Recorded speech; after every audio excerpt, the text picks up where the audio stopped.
Maybe it's time to let the old ways die.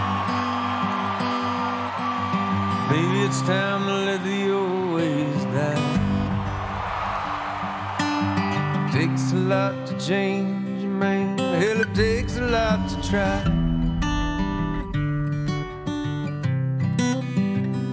You know, man, in the old days, I always knew, like, you were gonna do something, that you'd be all right.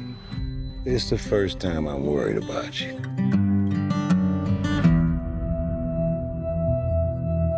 Can I ask you a personal question? Okay. Tell me something, girl. Do you write songs or anything? I don't sing my own songs. Why? I just don't feel comfortable.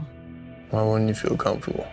Almost every single person has told me they liked the way I sounded, but that they didn't like the way I look. I think you're beautiful. I'm falling. Hey, What? I just want to take another look at you. In all the good times, I find myself longing for change. Here's what we're gonna do. You come sing that song that I love. No, I can't do that. Here we go. Jack, it's not funny. Jack. Look at me. All you gotta do is trust me. That's all you gotta do.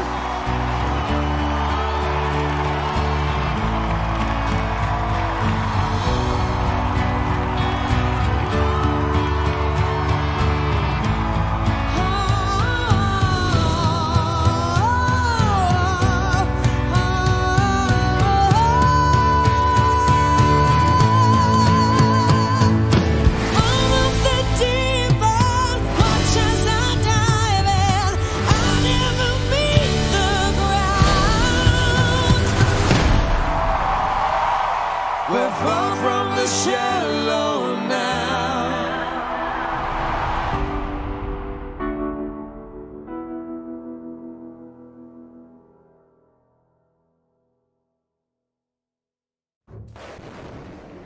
There's a storm coming.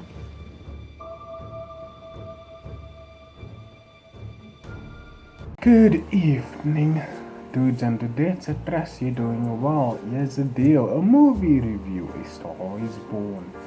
Yes, I'm about 2 years after the movie is relevant. I'm doing a review for the movie. However, whilst the movie may not be relevant in terms of Oscar buzz, and by the way, this won quite a few Oscars, the message is timeless, really. Now, the message of A Star is Born, for some it could mean don't be shallow. For me, it means if you're a recording artist, be very careful when you sign a contract with a record label, because if you're not careful, they own your ass. Some know her as Lady Gaga. Yes, that is a joke. I'm one of the some. I know her as Lisa. Patrick, say that again. I know her as Lady Gaga. Remember that thing I said in the intro about sometimes when people do something for the first time they hit it out the park? Nope. She's only one of the two people that hit it out the park. Her character is somebody that works at a restaurant. I believe a restaurant. And much like Penny, she has an intention to be in the entertainment industry. However, being in the entertainment industry, and I know this, I've been in it for about 10 plus years, they don't pay you in cash, not right away anyway. So you need something to supplement it. And now she isn't frustrated by working at the restaurant. She's frustrated because she just broke up with somebody, and that somebody wants to marry her. Remember what I said about simps in the Gone Girl movie? This is the face of a simp. Here's a heads up for everybody that simps. This is what happens to your soul. So the simp sets her up. Here you see good old Jackson Maine. Bradley Cooper acts as Jackson Maine.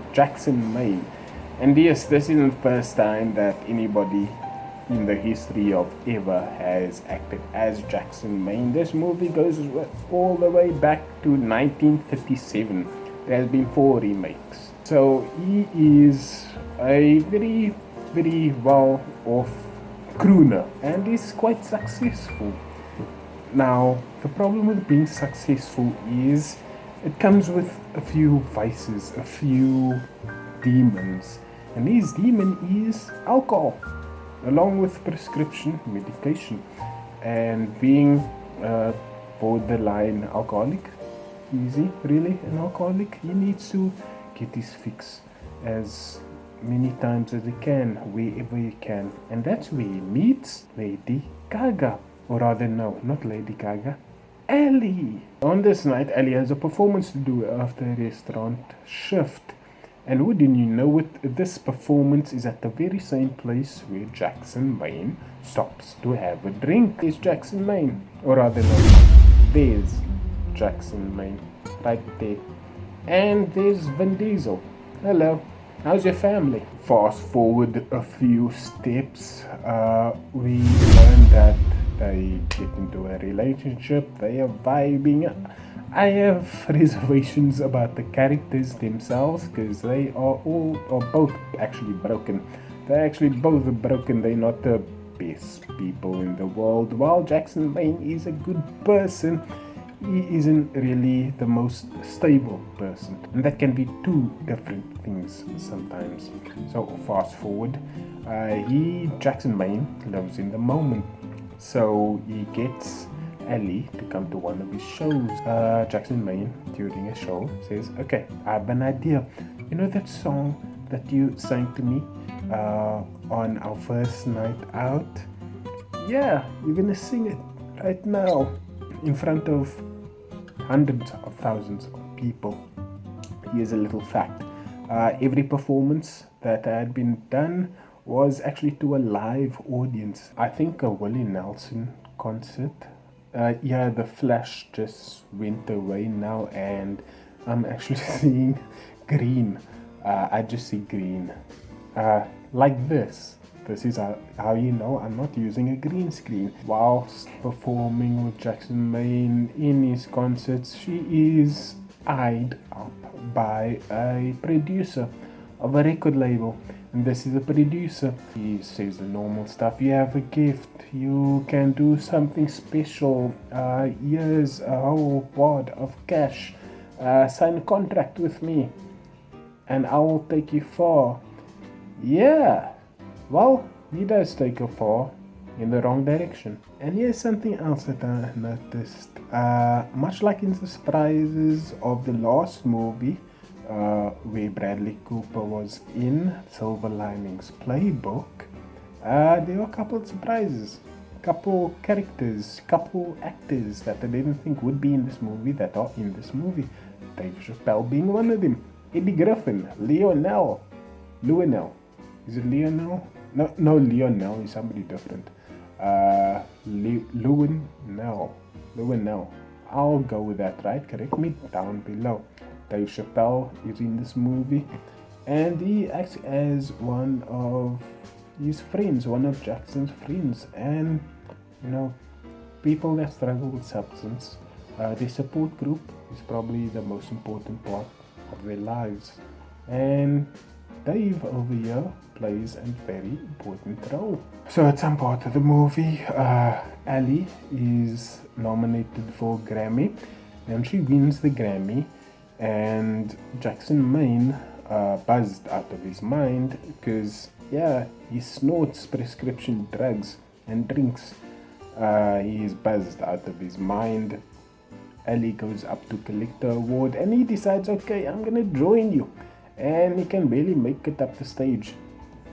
Before he makes it up the stage, he decides, okay, I'm gonna sit, I'm gonna rest. And then basically everything takes over, everything overwhelms him, and he thinks, okay, I'm gonna make it up to the stage. He gets up to the stage, he sees Ellie on a big screen, and he's like a little kid. Hi Ma, hi Ma, hi Mom, look, it's you. Ellie drags him to the mic where she's doing a speech, and he just lets go. When I say let's go, he actually pees himself. Now, I've done that before. I know what it feels like not being nominated for a Grammy. I know what it's like to piss on myself. You know how the entertainment business is, Hollywood and all that, every little thing. Okay, this isn't a little thing, but this is a big thing, and it's blown so high, sky high, that, well, rightly so, that he goes into AA or NA, Alcoholics Anonymous and Narcotics Anonymous. Basically, it's like a rehab. He's there for about 2 months, and this is 3 months before he leaves the rehab to go home, and he's basically a changed man. Obviously, no drink in a rehab, no drugs in a rehab. Ellie, doing the right thing, wants to take him on tour. Because she's like a superstar now. She basically is Ellie. Ellie basically is Lady Gaga. She wants to take Jackson with on tour, and this is where I speak about that message I said earlier. If you're a recording artist and you get attracted by a record label, be sure to look over your contract at least 3 times before considering signing the contract. Because this guy, this dick muffin, this douche, this is there another word, this Rez Gavron, was it a rap? It's a rap. Rafi Gavron. Yeah, when I saw this happen, I was thinking, what did he probably think? What could he have thought when he auditioned for the role? Okay, I'm about to do a very bad thing. This character is about to do a very bad thing. But on the other hand, it's Hollywood money. So I guess it's understandable where people choose to be a villain in a story. And this isn't a superhero story. This is a dark story that you should check out if you haven't done already. So Jackson Maine is at home, and this guy over here, this cockwomble, decides to visit Jackson and says in no uncertain terms that Jackson is going to relapse. Jackson is going to go back to the alcohol, and it's only a matter of time before Jackson does it and lets Ellie down. Now, yeah, this is where the hard part hits in the movie. Jackson, being a good guy, doesn't want to be a burden to anybody, and by the way, if somebody has a past of struggling with addiction, it's best not to send him on a guilt trip. Send him or her on a guilt trip, because even if the demons aren't alcohol or prescription drugs or any drugs of that kind, the demons are inside the head. And this is how he is a good guy. Even before he does what he's going to do, he prepares a steak for his dog to eat. And yeah, the very next scene is him hanging from the ceiling. Because if somebody feels that they are a burden, what's the ultimate way to take that burden away? If you know anybody that has a history of substance use, just be there for them, man. Because they are dealing with far more than anybody could know. And the movie basically ends with a tribute show where Jackson wrote a song for Ali to sing, and Ali sings his song in this tribute show. Now, I have seen a few reviews. The thing about this movie is it hit me so much so that I actually didn't do anything else after about an hour of the movie, just checking reviews because I wanted to stay in that zone. It's an emotional zone, for the lack of a better term. And one of the reviews consisted of one point to make. This scene would be more impactful if during the songs they would cut to the past where Jackson and Ali are together. And wouldn't you know it, they do. And yeah, as I said, this is a bit of an emotional jerker. This is a tale of despair, joy, success, failure, everything in between, and it goes from one point to the polar opposite in about 120 minutes. And as I said, Bradley Cooper, this is actually his first movie that he directed, and his first movie that he directed and starred in won a few Oscars.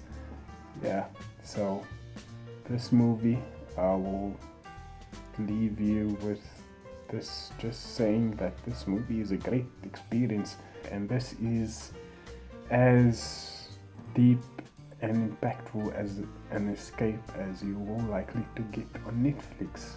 So check out A Star Is Born. It's a brilliant movie. Think of all the superlatives that you know of and assign it to this movie.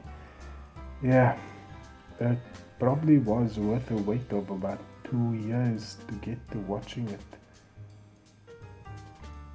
There's probably going to be more that I think of saying about this movie after I record.